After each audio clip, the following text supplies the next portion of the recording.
Well, I'm happy to say he got over the measles, and Christopher Awdry is with me on the show this afternoon. Christopher, good afternoon. Good afternoon, Brian. What a pleasure to talk to you. Of course, after your father retired, you took over the writing of the series, didn't you? Creating new characters and new adventures. It's been a family affair, hasn't it? It has, yes. Yeah, and it still seems to be going on. Yeah, amazing. How old were you when you were suffering with the measles and your father started creating these stories? I had just turned 2. Whoa. So I don't suppose you remember a time in your life when Thomas the Tank Engine wasn't in it? Absolutely. No, you're quite right. It's been there all the time, apart from the first 2 years. There is a famous place in Wiltshire, the Box Tunnel, that you and your family lived quite close to as well. He did. I never did, but we've been to see the place.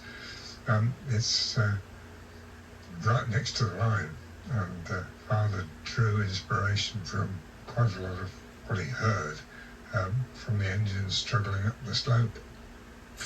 And that's where you believe the original stories came from? Oh yeah. Wow. Well, the effects. The effects anyway. Did you have a favourite engine apart from Thomas? You're not allowed to say Thomas. Did you have a favourite engine from these stories? I don't think it will be Thomas anyway, to be fair. My favourite turned out to be Toby. Father never had favourites, because he said the engines were his family, and in a family you don't have favourites. Why did you pick Toby then? But because in 1952 we were on holiday in Great Yarmouth, and one night Father and I walked along Fish Quay and found a tram engine going about his duties. I was allowed to climb up, stand on the footplate. I may even have been lifted up. And as such, that of course was the first engine that I'd ever stood on, which made an impression. And afterwards, Father took a photograph of the front of the engine with me peering over the front top window, and all you can see really is a school cap. But he became and stayed my favourite. Do you still have that photograph? Somewhere in the archives, I believe, yes. Wow. You are going to be taking part in a special one-off show, top of the M4, at the legendary Hammersmith Apollo in June. 85 years of letting off steam. What can you tell us about this show? Well, it's a fun-filled night with never seen or heard before treats, hosted by the legendary Pete Waterman, as you've already mentioned.